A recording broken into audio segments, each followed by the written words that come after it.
Hello guys, so ang video natin today ay magpaprito po tayo ng hipon na inano ng breadcrumbs. So ayan, ano ko siya ng arena, itlog at saka breadcrumbs.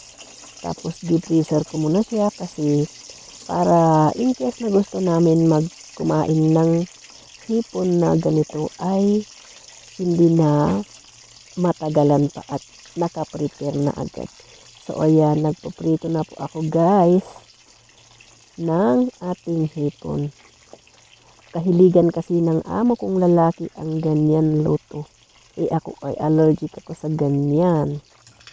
Ewan ko ba kung bakit nagka-allergic ako sa hipon, ay dati-dati naman hindi ako allergic sa hipon. Nabubulol-bulol na ang ating salita guys. So ayan po, malapit na yan siya maluto guys.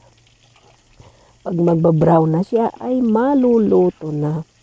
Hintayin na lang natin ng mga ilang minuto ay makakain na tayo ng masarap na luto na hipon. Ayan, si hipon girl.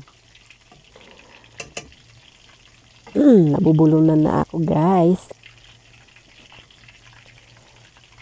Sa kakasandok-sandok ko ay natatagalan ang pag-ano.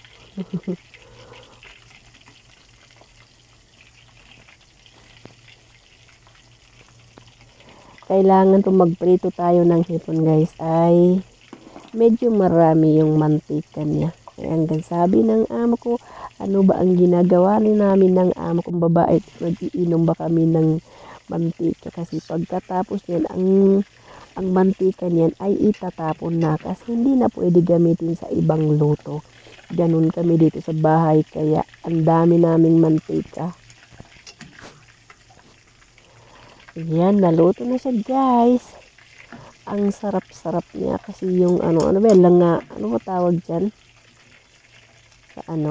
Sa English. Yung langa na yan. Nakalimutan ko. Basta yun na yun. Basta may langa.